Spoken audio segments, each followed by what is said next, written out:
Dr. J. W. Hurt, sworn in for the state 30th to testify. I am county physician. I saw the body of Mary Phagan on Sunday morning, the 27th of April. She had a scalp wound on the left side of her head about 2½ inches long, about 4 inches from the top to the left ear through the scalp to the skull. She had a black contused eye, a number of small minor scratches on the face. The tongue was protruding about ½ inch through the teeth.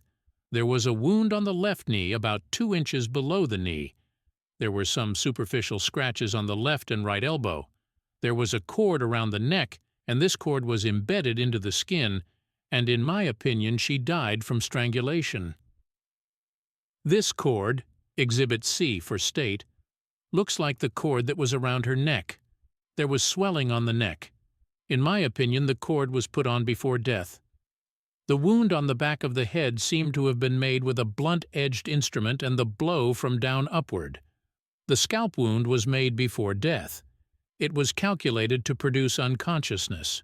The black eye appeared to have been made by some soft instrument in that the skin was not broken. I think the scratches on the face were made after death. I examined the hymen. It was not intact. There was blood on the drawers. I discovered no violence to the parts. There was blood on the parts. I didn't know whether it was fresh blood or menstrual blood. The vagina was a little larger than the normal size of a girl of that age. It is my opinion that this enlargement of the vagina could have been produced by penetration immediately preceding death. She had a normal virgin uterus. She was not pregnant. I made no examination of the blood vessels of the uterus or womb. Cross-examination.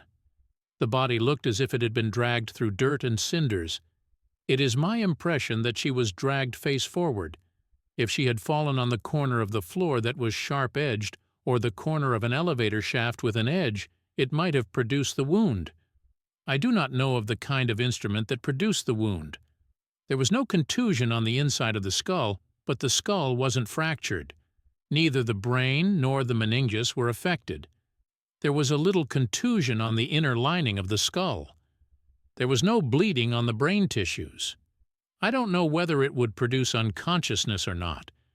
I was never asked before to examine the inside of anybody's skull to determine the fact whether death or unconsciousness resulted from the wound. It is my impression that this lick did produce unconsciousness, but I won't swear it, I don't know. The hemorrhage which we discovered in the skull caused no pressure on the brain.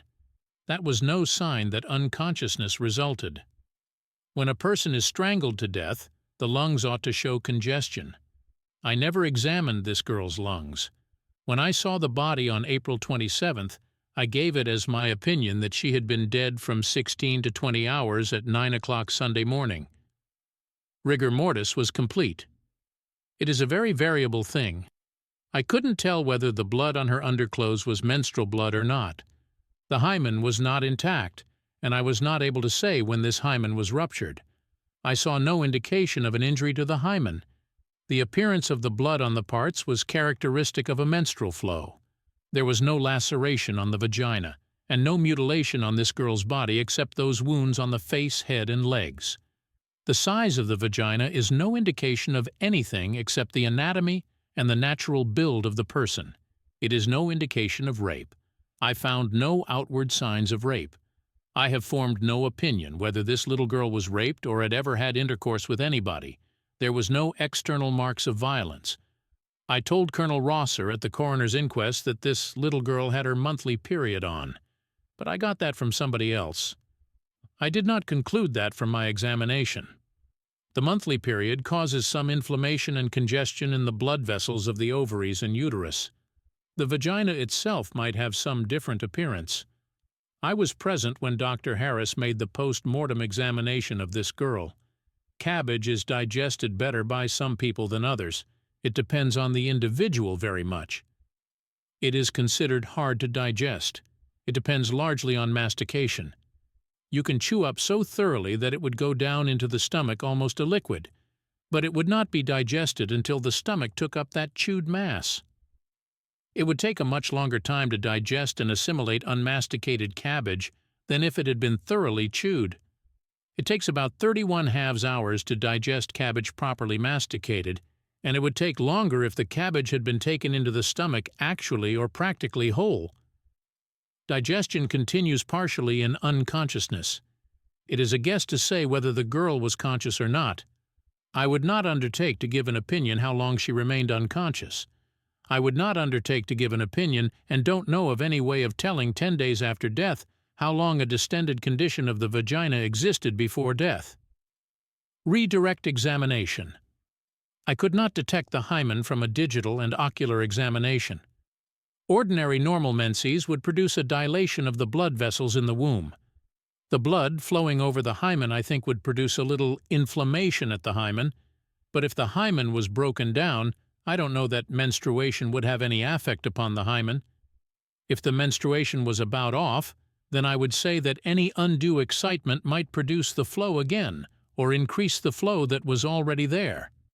The contents of this bottle, Exhibit G, state, didn't stay in the stomach very long. Re-cross-examination. I wouldn't undertake to say how long that cabbage, Exhibit G state, had been in the child's stomach. A blow on the back of the head might blacken one or both eyes. Redirect examination. I think excitement could produce flow from the uterus. I don't think it would cause any discoloration of the walls of the vagina, except from the blood.